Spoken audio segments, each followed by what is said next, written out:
All right, well, thank you for tuning into this and celebration for you. You are at the point where you're ready to do a curriculum map. So this is the very end of the design phase, and we are really going to focus on what instruction is going to look like in your classes every single day of this project.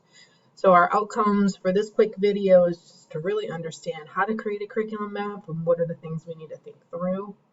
I'm going to help you visualize what the phases will look like and how they get placed on, or how just really you think about the phases and then implementing strategies where they're appropriate, and then visualizing the checkpoints and the milestones.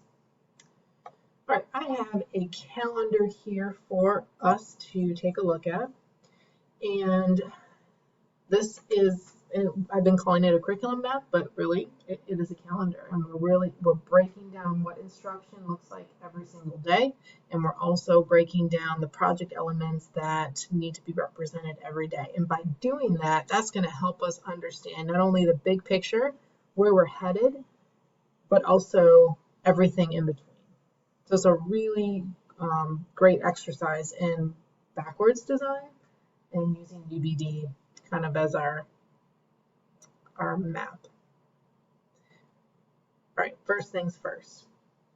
You've got, hopefully at this point, you know what your aligned instructional standards are going to be. You have an idea of your milestones because you've done that activity. You're really clear on what success skills students are going to have to know. You're clear about assessments that you'll need for the milestones and also for the checkpoints. Just have some formative ideas in mind. You also, because this is really sitting on a calendar, you need to know what holidays you're looking at. So how long is your project going to be, and also the product due date. So with this teacher, they were really working through the month of November. So the first thing she did is she outlined what the holidays were on her curriculum map. So she had the 11th, and then Thanksgiving holiday was represented here. So she knew they got to be marked, so she knows she's got to work around it. The next thing she did was make sure she highlighted the due date, and that way she was able to really understand the framework and the time she was allowing for this project to be complete. And in this case, it was 1, 2, 3, 4, 5, 6, about 6 weeks. Yours does not have to be that long, but that's just what hers was. All right, so when we think about the phases of a project, the first phase of the project is the launch. The launch typically takes at least 2 to 3 days during the first week to go through all the pieces, all those strategies and scaffolds to help you manage the project. You'll see here on her map that she's got her entry event, and then there was an entry document that she used. There was the hook activity, and then she started her need to knows. That was all done on the first day.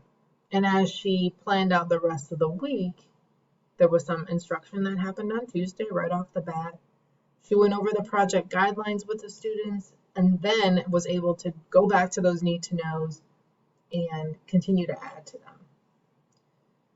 By Wednesday, the students were doing more of the scaffolding for the phase 1. They had to go over the guidelines. They added more need to knows. There was a book choice that they had to complete. Again, all work on that was getting the project started. Thursday and Friday, she was working on group assignments, the group contract, and then there was a content assignment.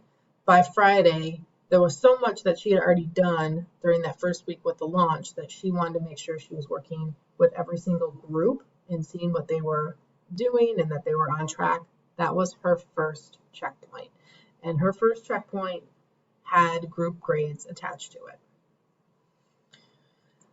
Second week, she was addressing the success skills that students would need to work on. She introduced that.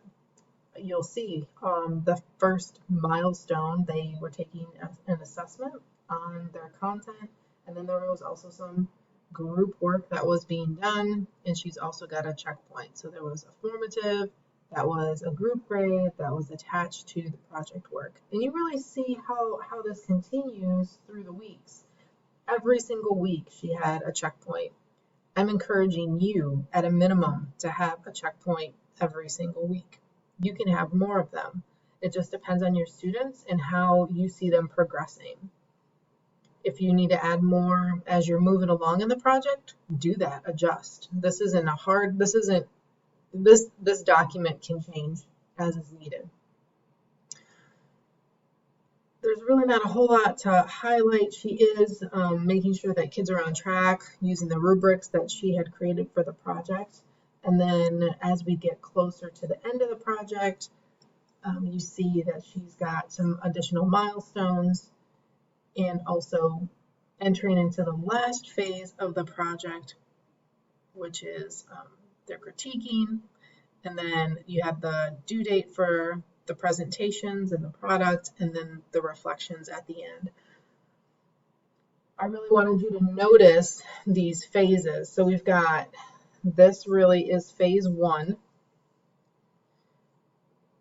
And phase 2, which is really getting into the content piece, happens here. And even further, almost 3 weeks of that. And then she's getting into, after the holiday, she's getting into the next phase, which is that critique and revision. This is where students are critiquing the work using the tuning protocol. They're able to modify, make changes based on that feedback, which is also based on a rubric, adjust before the project is due. And then you get into the next phase, which is the presentations. And then the very last phase, just taking some time on the post day of the products and presentations to reflect on what happened. All right, so this is the curriculum map, and this is what I'm asking you to do. I really want you to be mindful about thinking through the instruction that needs to happen. This teacher did not do like a detailed look about the instruction. I would encourage you to actually do that. So think about, okay, on the 4th, what is the content you're teaching? What is the lesson? Maybe it's just your title that you put on it, but there's some indication that you know what you're teaching. If there are activities that you're going to be running, you can also include those in your instructional map. The more detail, the better. It will help you in the long run. It's going to help you manage whatever project you're working on. The more detail, the more thought involved prior, the more anticipating hiccups along the way is going to help you so much. So I would love to see that in your instructional maps, and those are probably things that I will ask questions around as well as I provide you feedback. If you have any questions about this, just ask.